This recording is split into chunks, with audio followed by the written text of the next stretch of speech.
Good day, everyone. Welcome to Don't Mess with Texas, Volume 1, Part 3. I've been asked several times to do a segment on Texas death row. Get your blunts, your cigarettes, get your ice cold beers, and you crack smokers, get your crack pipe. Well, hell, if you're a crack smoker, you're probably not even watching me because you ain't got no phone or fucking computer. You done sold that. But anyway, let's ride. John Paul Henry is a prisoner serving 3 consecutive life sentences without the possibility of parole for rape and murder. He was on death row between 1980 and 2008. He had his sentence. He was resentenced in 2008 to 3 consecutive life sentences without parole. Even on death row, Johnny Paul Henry is an outcast, shunned by other inmates because of his mental retardation. His IQ has been tested by state authorities at 56.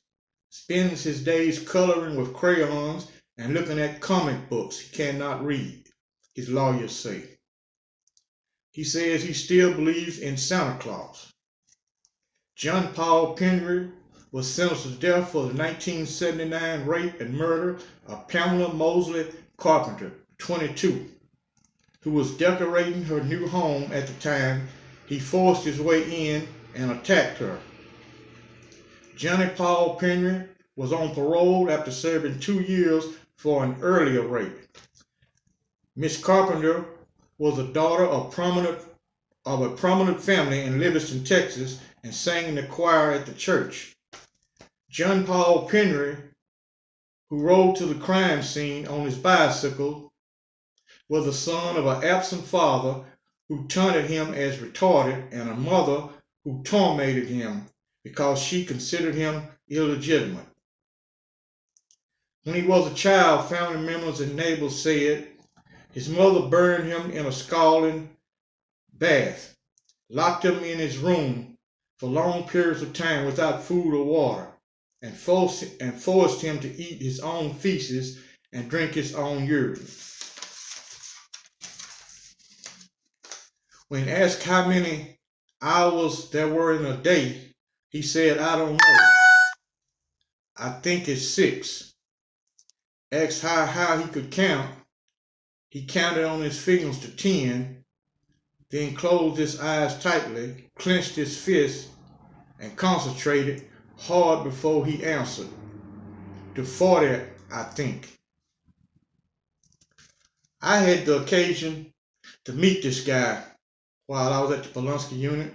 I worked on death row. And the reason the other inmates shunned him because he was a shit-talking motherfucker. He'd curse everybody out, talk shit. I understand him playing his role not to get the lethal injection. I understand that. But he was a sorry piece of shit. All day long, he'd cell war with other guys, curse them out.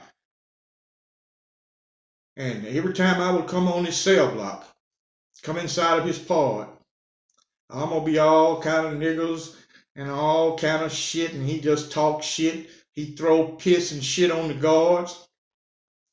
So one day, they called me and said, "Hey, they want you to report to death row." When I got back there, the major and the warden who run death row, they were tired of his shit.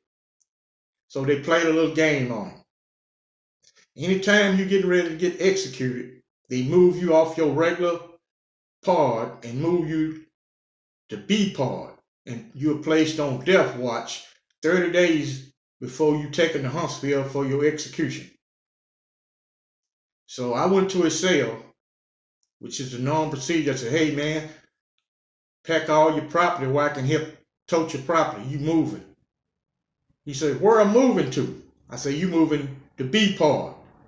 I said, "I think they're fixing to execute you. You might be going to Huntsville." "No, motherfucker, my case on appeal. Get your black ass out in front of my cell." I said, "All right." I went back and told him what he said.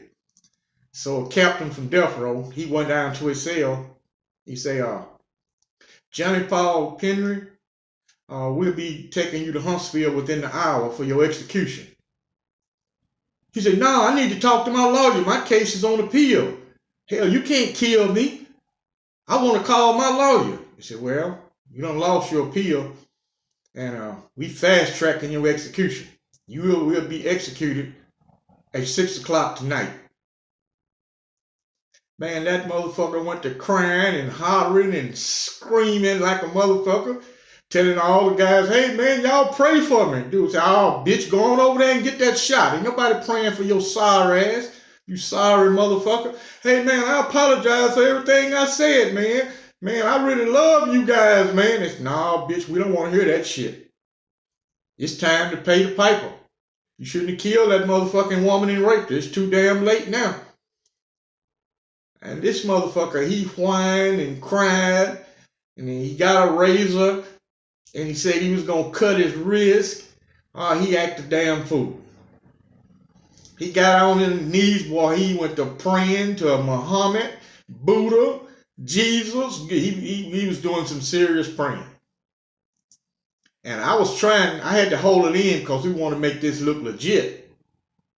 The captain had the leg irons, all the handcuffs, the belly chain, had all the works. I mean, he making it look real.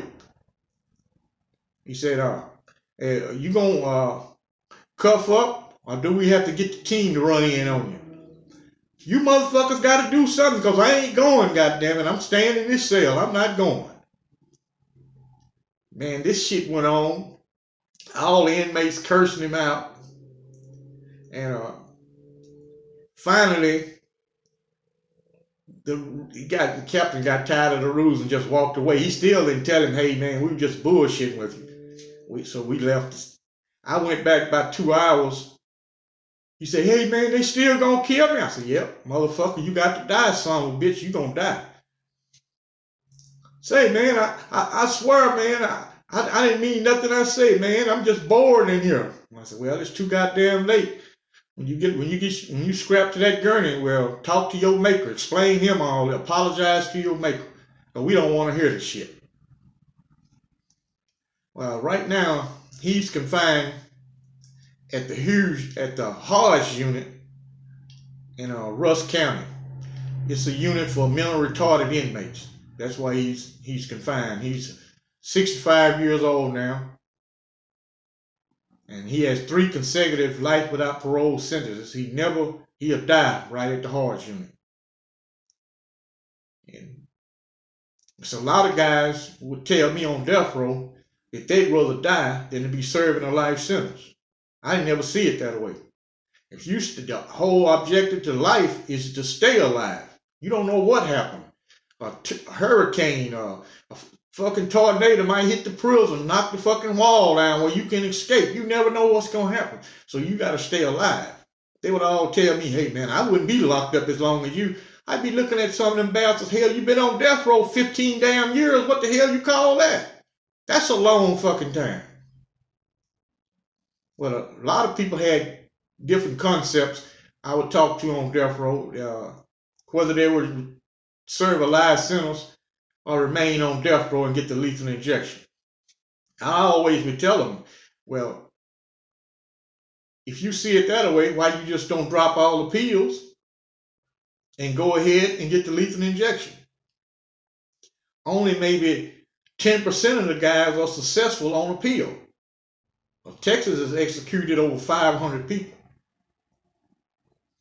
Now, a death row cell block where the level 1s are is quiet. All you hear is a bunch of damn typewriters. As soon as you walk in the pod, bunch of typewriters going off.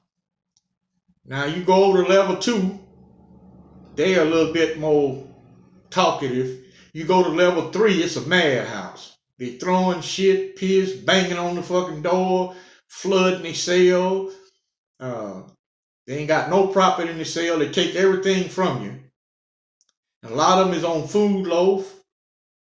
And you got to do 30 days over there without a case, and they'll move you up to level 2 and give you some of your legal property. Well, give you all your legal property, your books, keep the radio, your fan you can't have your hot pot, no electronics. and you still can't make commissary. You can only buy $10 worth of writing material and hygiene. Stamps don't count. Death row inmates can purchase an unlimited amount of stamps. They can purchase $100 worth of stamps if they have that much in their account. And contrary to what people believe, you might see execution, or they see it in the newspaper where they're talking about it. I've seen a lot of guys, when they take them from death row, when they load them in the van, man, they be crying like a motherfucker. There'll be two wardens standing out there, yeah, man, they don't show no interest. They so used to it. And the inmates who on A part and B part, they can look out of their cell window and see you being loaded in the van. All of them be tapping on the window. Tap, tap, tap, tap, tap, tap, tap. That's all you hear. And you on for the 30-minute ride to Huntsville. They escorted by the DPS. They don't tell you what route they're going to take, but it's only about a 30-minute ride from the Polunsky unit in Livingston, Texas, to the Walls unit in Huntsville, Texas. When you look out that window, that's the last you're going to see of the outside world. Next step is to meet your maker. And I appreciate everyone viewing my video. Subscribe and like. And everyone have a blessed day. I appreciate you guys riding with me. We'll be riding again in the wild blue yonder. Y'all have a nice day. Thank you.